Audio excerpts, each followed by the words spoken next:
This has been a sad week for our country, but for two opposing reasons: Barack Obama and Donald Trump.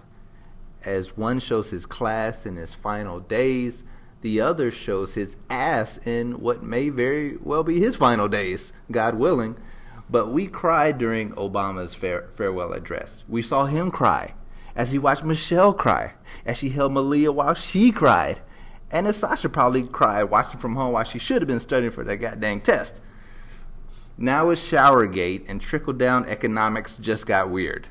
It's January 11th, 2017. You're listening to Black Journos. The fuck is that? Who Black Matter? Black Lives Matter! It's the media. I knew something was wrong when a little pretty white girl ran into a black man's arms. This was a white lash. He lied. Sure, he embellished. No. It ain't us, it's the media. It's the media. It's the media. I would be really offended if there was a school that was known as an historically white college. Black Lives Matter! You going to jail? Ain't nobody got time for that. Obviously, there's a smell of marijuana in the air. Dead giveaway. Hide your kids, hide your wife. The fuck? I can't see Paula. Let's get the fuck out this country, motherfucker. You're listening to Black Journos. Welcome again to Black Journos. I'm E.F. Stokely, joined by my co-host, the DOT. I like that. You like the DOT? Yeah. Thank you. We're coming to you from the bowels of a corporate news network. We can't tell you where we really are or who we really are because we're giving it to you straight, and we need our jobs. Today we're going to touch on the state of the U.S. presidency. We'll get you caught up on the headlines that you definitely, positively, most explicably, that's my T.I. voice, most explicably need to know, partner. And lastly, someone's going to get blacklisted, but in a good way. What up, Dot? Hola. I don't know why I said hola. Well, you're feeling international, you know? Yeah. You're feeling... I'm a little giddy. Your intro was... I never know if I can laugh during the intro. But it was hilarious. Trickle down.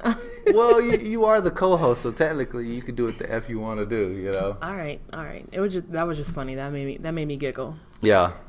People were, when we were learning the news about the golden showers and prostitutes, people were like, what?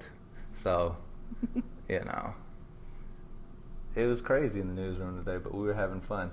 Exactly. You know one person who's really happy about golden showers? Who? R. Kelly. Oh. Is this something we should be doing? Like, is this more appealing than I'm thinking it is? It's urine, correct? Exactly. Oh, wow. It's not something I've ever done, but just the description of it doesn't sound like it's something I want to do either. But, it kind of meets with your assessments and your mother's assessment that Donald Trump has a little penis. Because maybe he doesn't know the carnal pleasures of just pleasing a woman the natural way. You know what I'm saying? Absolutely. So if that's the case, you got to be creative. You got to think outside the box, like the businessman he is. Right. He didn't rise to, run apprentice in this billion-dollar empire, but just by staying inside the lines. This man's an innovator. I mean, I guess, but, and actually, I mean, if I don't know if you've read the dossier that came out, but I don't think he was the one doing the golden shower. We can get into that. Right. No, it wasn't his urine. Right. It was prostitute urine. He was just watching. Right. Just confirmation for me. At least R. Kelly said, this is going to be my pee.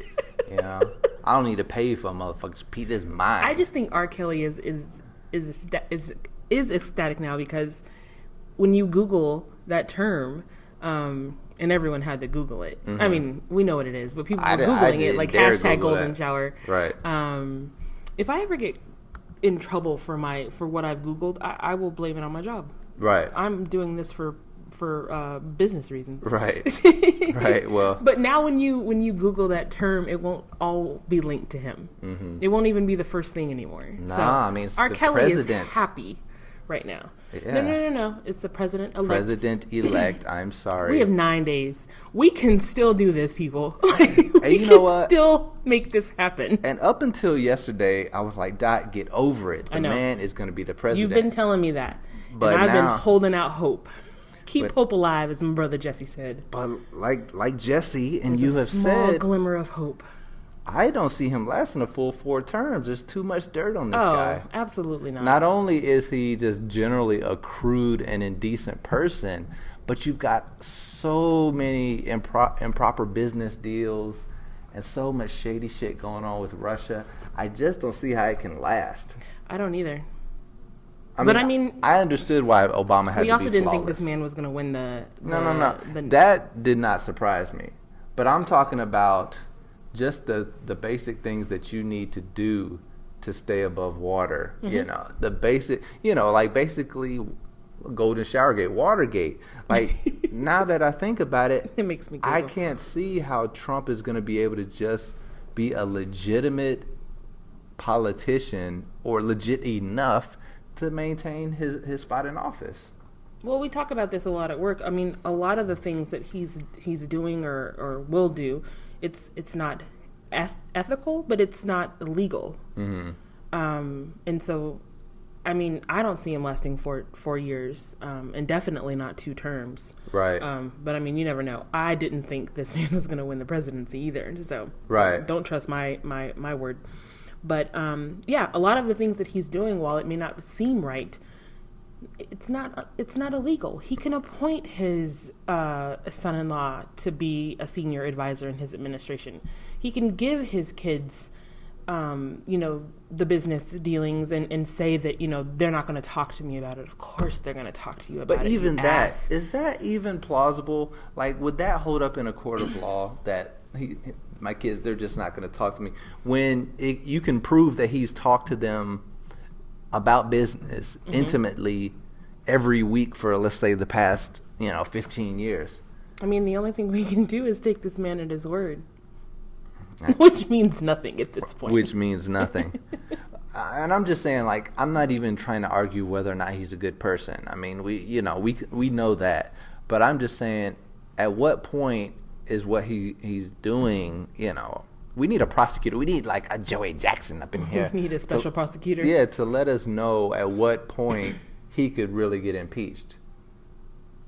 I have no idea. You're not the one. No, I'm not. But I have no idea. But what I'm saying is I can't foresee 4 years and him just staying on the right side of the law. No, I mean, and this is... Because a lot of business is crooked. A lot of people making big business moves. They definitely cut some corners. Are you always honest on your taxes? Or do you, Oh, me? I'm honest Abe. Okay. I'm fucking I mean, you Johnny can be real. Appleseed. Nobody knows who you are. Stokely. Well, I wish I had something to tell you, but I am straight as an arrow when it comes to this money, folks. Right. Okay.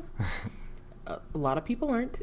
Well, sounds like you aren't. Oh, no. Because I'm not trying to go to jail for tax evasion or not paying my taxes like Wesley and Lauren and the rest of them. Wow. They put us in jail. Wow. 2 black people that don't cheat on our taxes. I guess the whole inherently criminal thing might not be right after all. Aw. But, way to break a stereotype. way to break it. And we didn't even try. We didn't even ask each other ahead of time. We just happened to not cheat on our taxes. Exactly.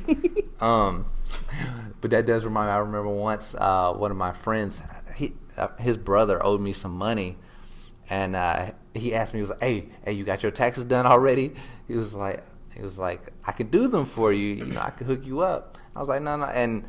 And I went to transfer money from his account. He just gave me his information. I went to transfer money from his account, and there was thousands more dollars in there that should be in his account for someone with his job. Wow. And I was like, should I? Maybe I should. You were tempted. I was tempted. The devil was talking to me. I might have done it, especially if he owed me money. Yeah.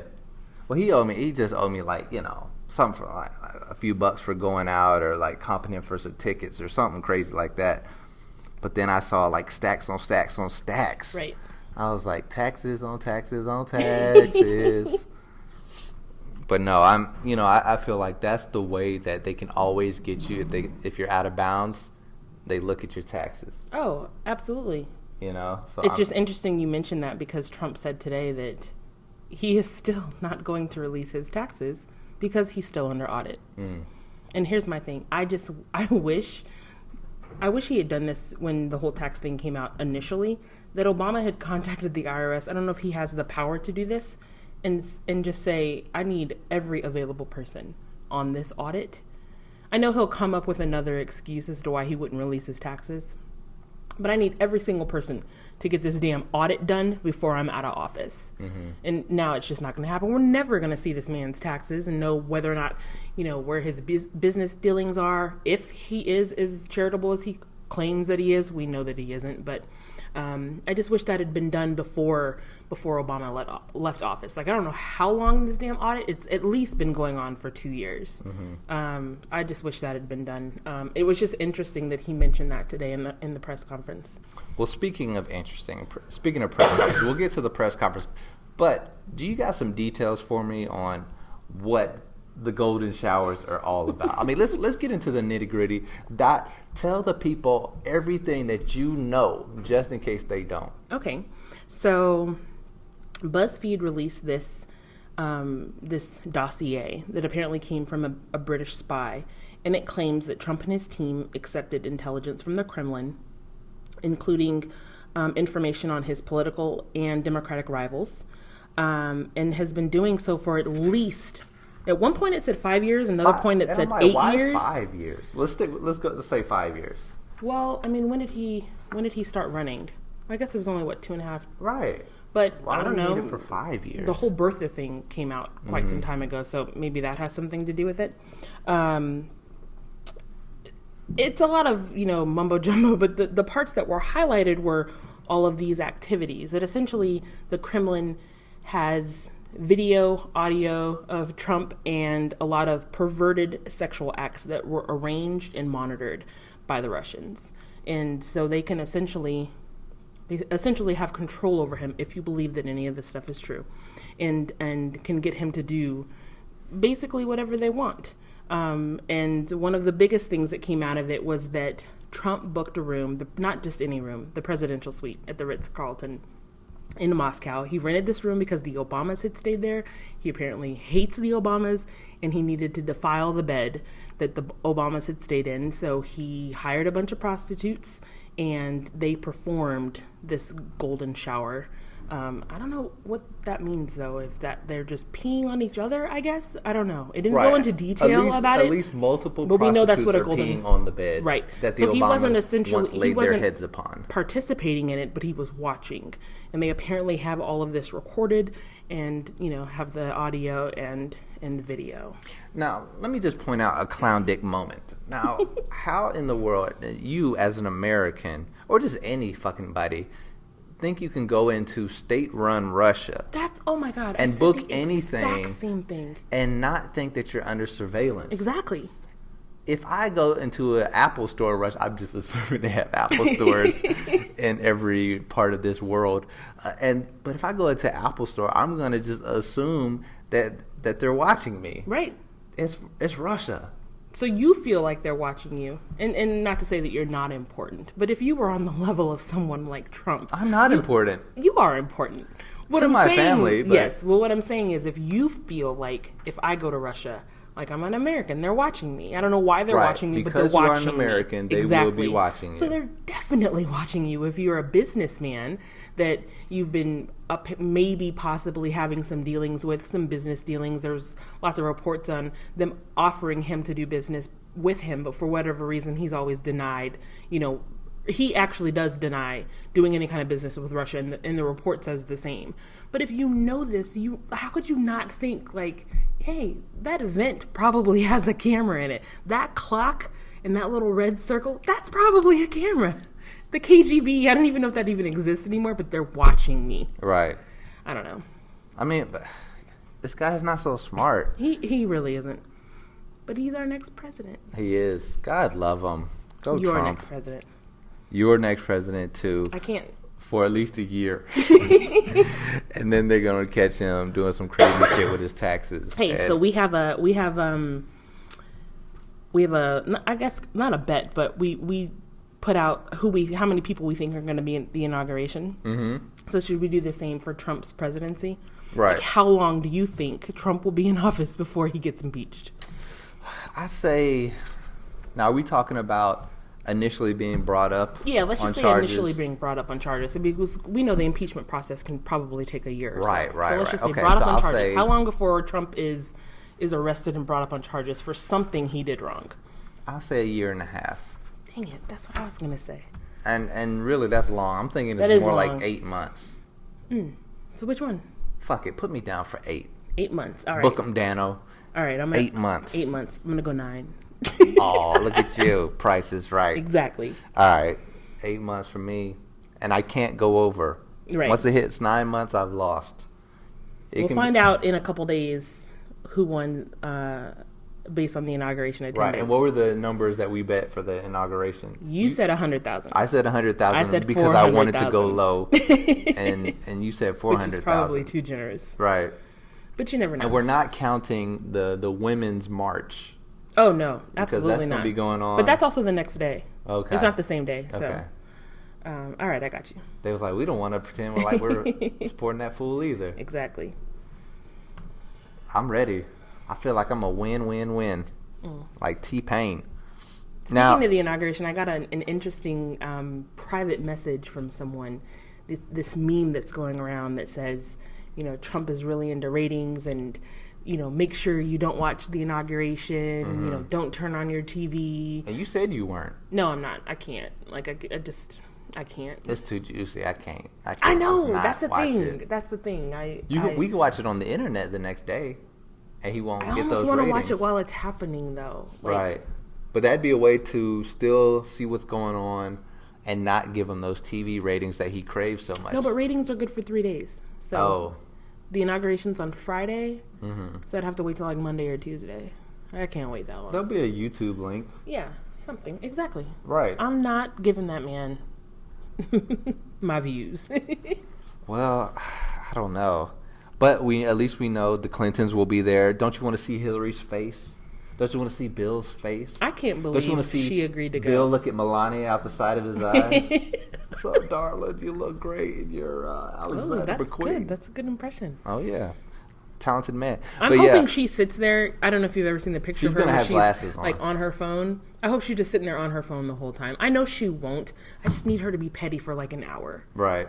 I'm not even paying attention. She's gonna work that in. She can't sit there and watch that and not just have any moment of petty. Exactly. I mean, Hillary's had enough slip ups on the campaign trail to where we know it's in her. She's got that potential. Yeah.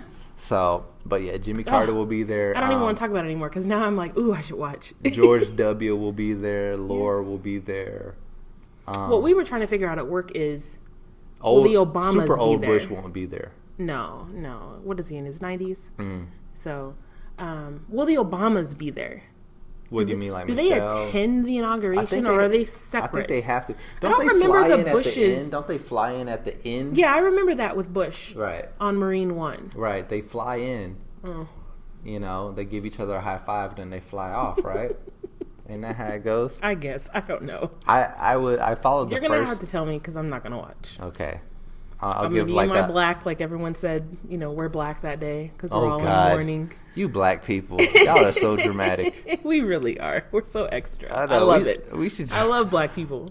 Wear your hoodie. Exactly. Oh, I like that. Remember that Trayvon? Yeah, exactly. Wear your hoodie. I like that. I actually did that time. I did too. I was feeling real petty that day. Yeah, I did too. You got a hoodie on today too. I know. I'm just. This was because I got out of bed late and I need to get my life together. That's what this is about. But no, I mean, I can't pass it up. Sorry. But speaking of must-watch TV, Obama said, "Peace out, you ungrateful Americans," last night, and he did it in such a beautiful and classy way. It was amazing. He was his message was basically, "Don't be so petty that we give up on democracy." Exactly. It was a great message. I wish I could write the headline like that because I wrote up the story for our team. I wish I could write it like that, but no, I was much more diplomatic about it. But that was basically the gist of it. And so that was moment one. The speech was long as hell. It was not one of his. It was only scheduled for 30 minutes. It was definitely not one of his better speeches. No, it wasn't. Because he was just kind of, instead of kind of entertaining us like we had hoped, he was, instead of going at Trump directly, he elevated his rhetoric in his speech, and he just basically charged us with the task of holding to the ideals of this country and elevating democracy to the highest levels possible. But then he shouted out Michelle and Malia, and I lost my shit as a grown man. and fucking cried in the when newsroom. When you told me that. I'm like, get it together. No, I'm sensitive. Aww. Usually my sensitivity manifests itself in anger, though. Oh, okay. Like, that's why I never read the comments, you know, like the whatever blogs I post out, because I'd be like, who is this motherfucker going at me? I will come to your house. You? Bunch of internet trolls. Right. So I never read the comment section, because, you know, like I said, my sensitivity manifests in anger, and we'll have a problem. I lost it as soon as when Malia started crying. Mm-hmm. I was doing good up until that moment, and then he started talking about Michelle. You know, they were showing Malia. Michelle kept it together. Michelle, but when I saw like Obama tap the corner of his eye and kind of look away, I'm like, that's what I do too. I look away when I don't want to cry. I'd be like, just think about baseball. I do that with sex too. Like, just think about baseball. But I saw him tap his eye, and I was like, don't do it. And then, you know, Michelle was keeping it tight, and then Malia started choking up. I was like, I can't even do it. I love it. I love the message that he had for his wife and his girls. I saw a lot of people online, you know, a lot of us single ladies, still waiting for our Barack. You want someone that looks at you like Barack looks at Michelle. I mean, he is truly in love with that woman, and I love it. Because think about it, Barack, I mean, and that's really one of the reasons why I love Barack so much, and why many people love Barack so much, is because what he symbolizes as far as like the black nuclear family at the highest level, really, and seems to be genuine. And, you know, we seen him flirt with a French lady here and there, but it's, Michelle shut that down. She shut that down too, like a real damn relationship. Oh man, I loved it. I'm like, if me and my wife were in the White House. Is that the one when they were at Mandela's funeral? Yes. Oh yeah, she was like, oh no. Michelle was like, oh no, mofo, we switching seats. Michelle was Switch like, seats. She was like, Barry, you just gonna sit up here and flirt with this French bitch at a funeral? At a funeral, Michelle, that's clearly not what I was doing. Establishing relations, this woman and I, we go way back. Nigga, sit your ass on this side. Exactly. And hey, you're good with the impressions today. I like it. Right. I'm trying to roll out the stuff a little at a time. Slowly. Okay. Yeah, I mean, I just really feel like if I was more optimistic and disciplined, I'm like Obama. I relate to him so much. So even though I don't agree with some of his policies, I definitely feel where he's coming from as an individual and what he thinks he can do for people and what he has done for people. And God damn it, if my wife ain't Michelle Obama, I don't know who is. Aw, I love that. God love them for being like a great I cried example. Till the end. Once Malia started crying and then he started crying, I cried till the end of that thing. And then when they walked off, oh my gosh. I saw like people in the crowd like just lingering and crying. Because we know what's coming. It's like the end of the world is coming. It's like it's like those movies where you know the asteroid is going to destroy the Earth in 9 days. I hate when you get that dramatic. I'm just saying. We don't know what's about to happen. But I will say, though, that I do think it is an important moment for America. I watched Obama's Vice did a special with Obama about kind of like how divided politics have become. I think it's called A House Divided. It's on HBO. And Obama was basically saying that not only was he very concerned during his first term that the bottom would fall out and we would slide into a Great Depression. Like there were moments that was close to happening, and aided by the fact that the Republicans didn't want to deal with him at all. Right. But he said now the thing that he's worried about is that Americans are going to give up on the, the Constitution and our democratic system, the different branches of government, and just have so much cynicism about it that, some type of revolution will happen to where we just want to blow the whole thing up. You think that's what Obama is worried about. Okay. He's worried about, like, let's say the Trump supporters.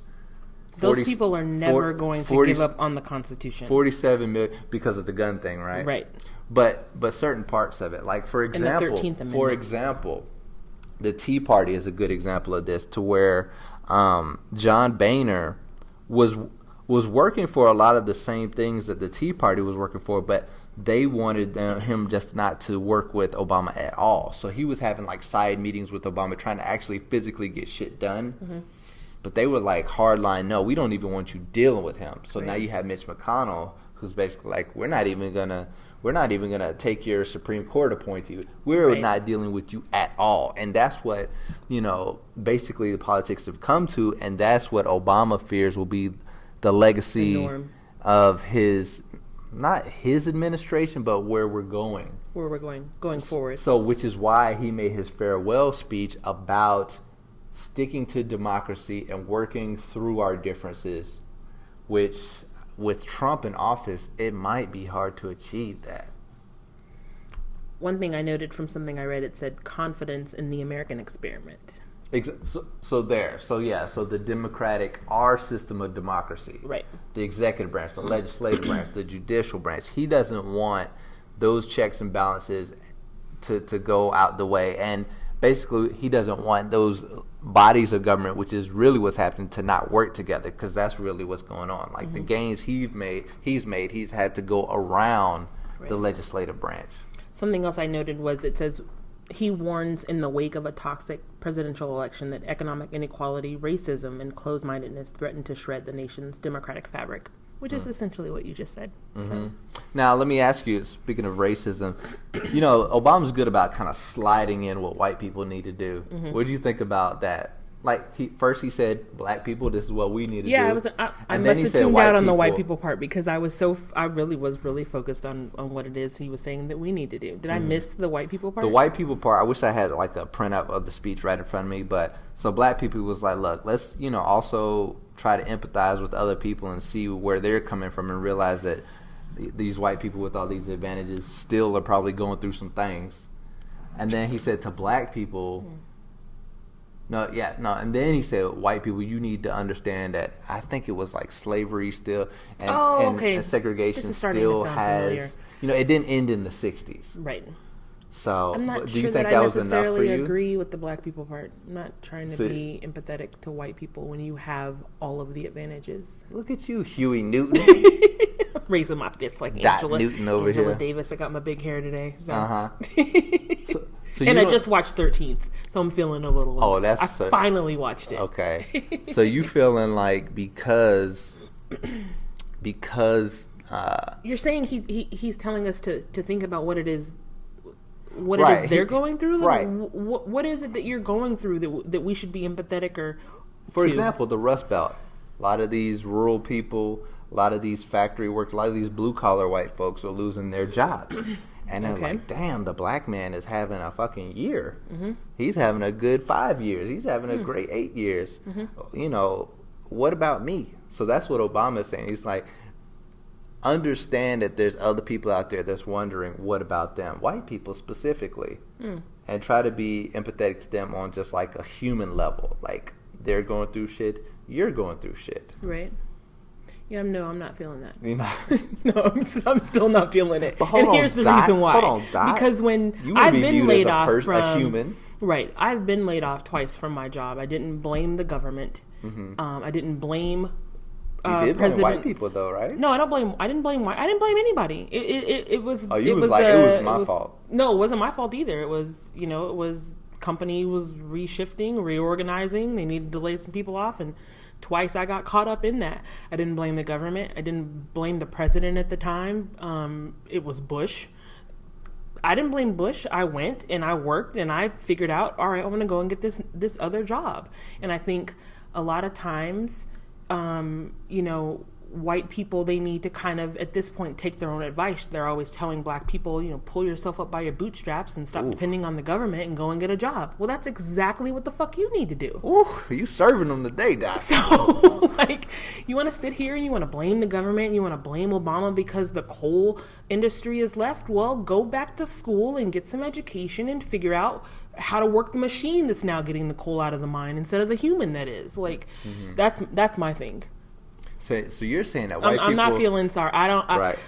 I love Obama, but I'm not feeling that part of the speech. Entitled to an advantage so long exactly that they're thinking that the government should provide jobs for them. Exactly. Whereas black people will be like, well, this is the hand I've been dealt. Let me just play this shit for survival. Right.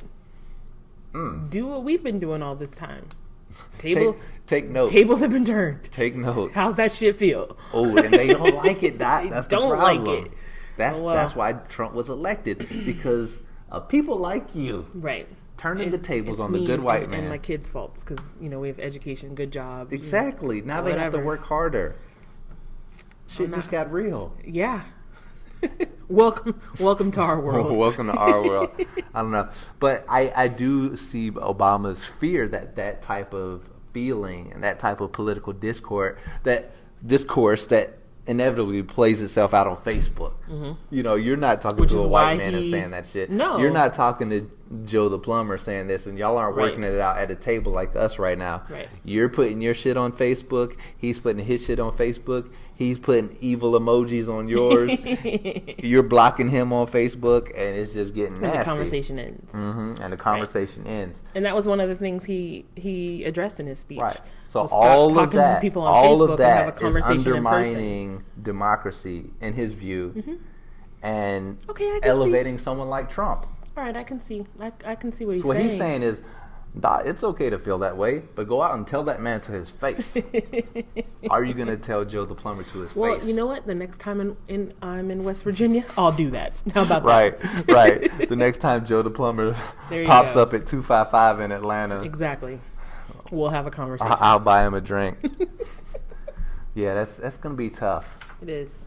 But like we said, Trump will probably be impeached in less than a year, and we'll get somebody else in there. You got 8 months.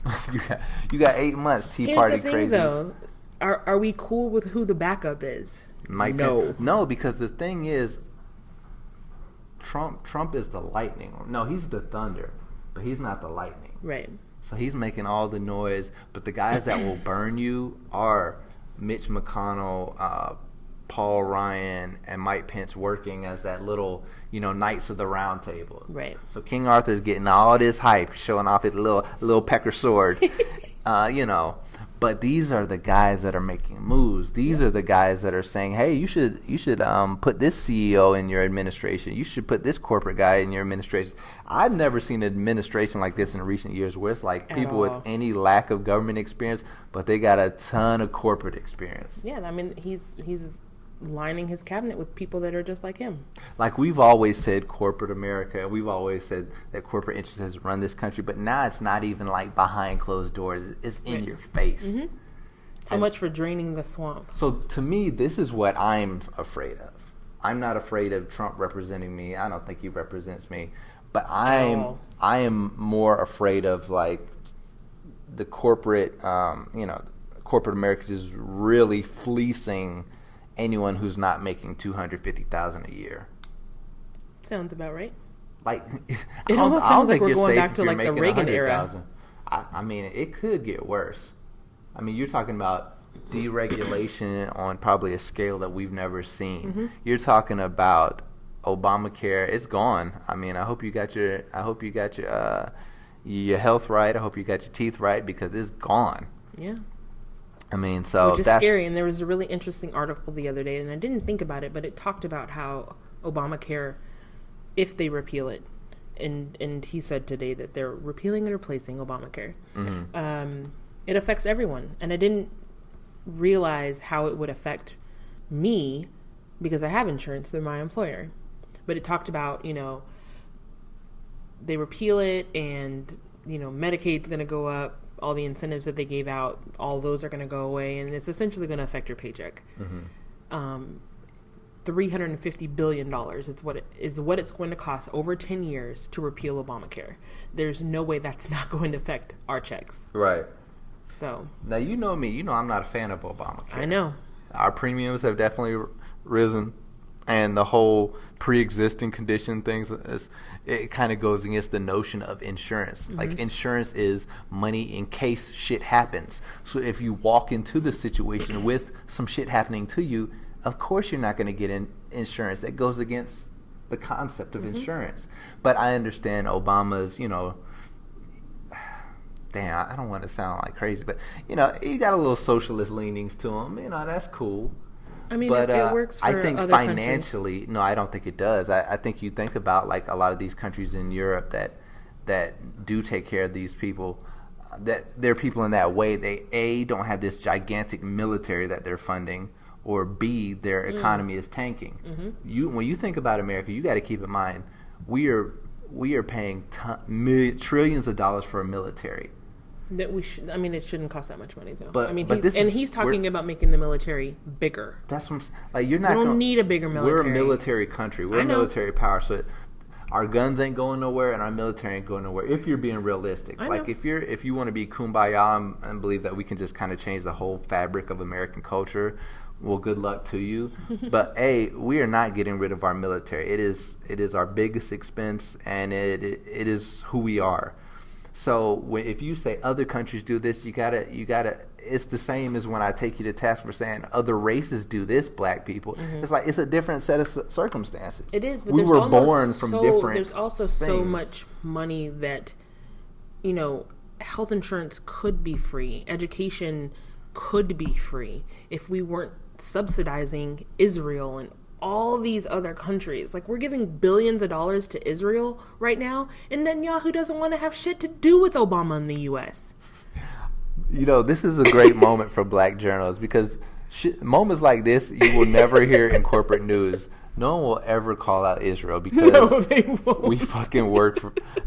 You can't. Well, right. I'm so scared right now that I'm not even going to say that shit on a podcast, because Dot just called out Israel. But shit like that is who we are as a country. Exactly. We owe people. Right. And we owe, China. We don't owe people. China owns us. Right. And Israel kind of owns us. Yeah. Think about the things that we could have if we did have a smaller military. If we weren't the world's babysitter, essentially, giving millions, billions of dollars to these countries that hate us. I just don't understand it. And the thing is, so keep that in mind. So our military isn't going anywhere. So the reason I don't like Obamacare is because when you think about anything that's run by the government, the DMV, just the post office, fucking anything, it's always run poorly, which is why I was not surprised, but I was still chapped when I saw that my healthcare premiums was going up. Thanks, Obama. You're still my dog, though. You only got 9 more days to say that. Thanks, Obama. Thanks, Obama. What are we going to say after that? I'm going to be like, come to the crib. Hang out. Headlines. So what's up? What's going on with some headlines? You got anything for us? Just 2 things.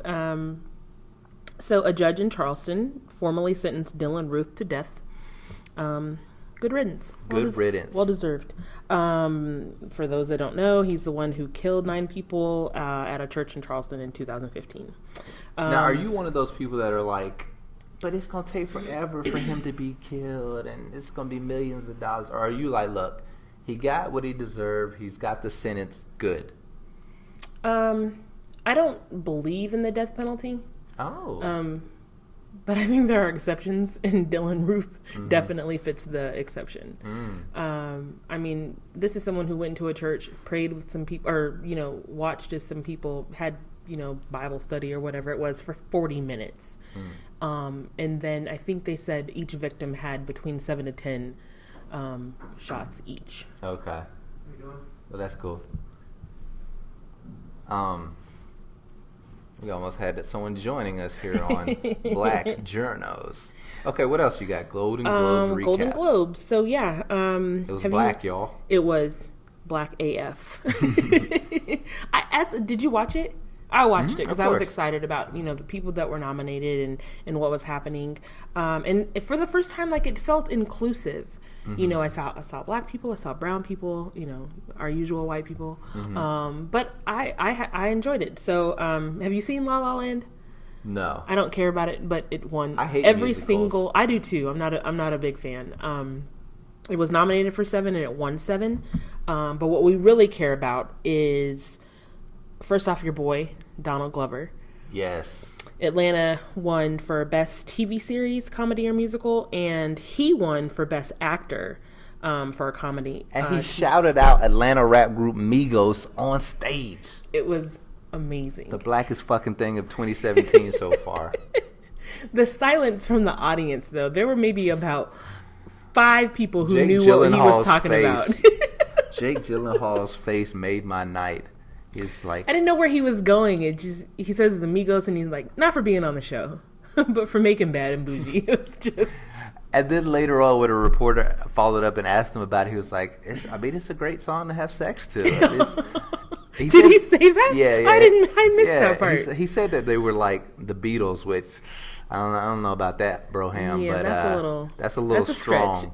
That's a little strong, but I appreciate Donald Glover for where he's going. I love the meme that's going around that says, if I text you raindrop and you don't text back drop top, we can't be friends in 2017. I absolutely love that meme. Nice. I love that song. And then also quickly, Tracee Ellis Ross won for Best Performance by an Actress in a TV Series, Comedy, or Musical for Blackish. The last time someone won was Debbie Allen for Fame. The last time a black woman won that award was Debbie Allen in Fame, which was, I think, in 85. So it's been a long ass time since a black woman has won that award. I didn't care so much about that. Really? No, that's huge. It's been like 35 years. 35 years, and it's been 35 years of just white women. And that's not true because Gina Rodriguez won, I think, 1 year, 2 years ago. So just it's been 35 years since a black woman won. Okay. That's not big to you? Okay, I guess not. No, I just... do you remember Fame? Think about how long ago that was. Right. That's a long-ass time. So, I'm trying to think what black actresses have been nominated in that category that missed out. That's a good question. I didn't even look that up. Probably not many. Yeah, I don't know. Okay. So I'm not as informed about kind of like the legacy of that category. Okay. So I'm just going to leave. I do like Tracee Ellis Ross. Yeah. But I think kind of Blackish has kind of jumped the shark rather quickly. Oh. So that's why I wasn't really excited about that because I think the times when they have... She did beat our girl Issa Rae. Yeah, which shouldn't have happened. No. But I guess... I agree. That one I agree with. But it was kind of one of those things like, okay, well... I guess with me personally, I'm more into... I only respect talent and hard work.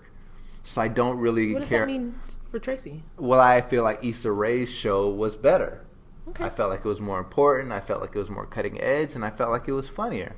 So because of that, I can agree with, and that's the reason why I think Atlanta won. Right, was because it was fresh, It was new, it was something different. Okay, so now you feel where I'm coming. So because I felt like Tracee Ellis Ross, a black woman won. That's all. Exactly. So though I do like her as a person and root for her, in my gut, I always just want the best project to win. Okay. So I can agree with that. So if Game of Thrones is up against Atlanta, just randomly, let's say there's a category like Best Show of 2017, I'll be pissed as fuck if Atlanta wins because I love Game of Thrones. Oh. But I love Atlanta. You see what I'm saying? I feel you. So I guess because I didn't feel like Blackish is really that great of a show. Okay. But anyway, Golden Globes was still black as fuck. Viola won for Viola Davis, Best Supporting Actress for Fences. Good. And then Moonlight won for Best Picture. I still need to see that. I haven't. It's really is it good. on Netflix or is it like something I need to? No, I saw it at the movie theater. So you're probably okay. it'll probably be out on Netflix or online bootleg shortly. Right. Don't watch the bootleg. I'm not encouraging that at all. How do you even watch bootlegs anymore? Like I can't think about the last time I bought a DVD that wasn't for my children. Right. A coworker told me that you can basically watch any movie online. Oh, there are apps. I'm not trying to I had an app. I just didn't want viruses. My youngest son does that all the time, and I told him when they come knocking, that's you going to jail by yourself, homie. Like you are not sending your son to man. I've seen Dot with her son, and she would literally lie down on the track for that boy. Would. So no, that's not happening. But speaking of Donald Glover and Migos, I want to put them on my blacklist. Okay. We come to the time in the show where someone gets blacklisted. You know, if this was the communist years, that shit would have been bad. It would have been bad for your life and your family. But this is a new era. This is a era where black is beautiful and the blacklist is a good thing. So Migos, Bad and Bougie specifically, Drop Top. Raindrop. Is going on the list. You got anything you want to put on there? Okay, we've already mentioned it and I'm late. But I wanted to wait and watch this documentary with my boys, but I have to put 13th on the list. I know it's been out for a while. I've never seen my boys watch something and not text or grab their phone. They were that mesmerized. That documentary is an hour and 40 minutes, and they were that in tune. Because it's about them. Exactly. It takes it's slow. It's got a lot of facts and information, but I like that kind of stuff. I love documentaries. But after it ended, my son, he asked me if I was okay, because I cried at the end. When you get to the part about Khalif Browder, and if you don't know who that is, please look it up. Look up that name. When it gets to that part and it gets to Trayvon Martin and Eric Garner and all those people, I just cried. And I'm sitting there watching it with my boys, and I'm just thinking that could easily be either one of them. And so shout out to Ava DuVernay, who I'm obsessed with. And that documentary, if you have not watched it, you have to. It's so good. I'm so glad I finally got to see it. You want to hear a crude joke? No, I don't. Ice Cube is making a new comedy about mass incarceration. It's called Friday the 13th. Oh. He's here all week, folks. Thank you, folks. I do voices. I do bad, crude, inappropriate jokes. Anyway, hey guys, follow us on Facebook and Twitter. Subscribe to our YouTube page in case you're not on the SoundCloud. So all our episodes will be on SoundCloud, and they will also be on YouTube. And most importantly, share it with a friend, since we are running a covert operation and we are relying on you, the people, to get the word out. We're incognito. Obama, you're still welcome on Black Journos anytime. Michelle, Oprah, Dot says, come on. Right. Black Journos. We out. We out.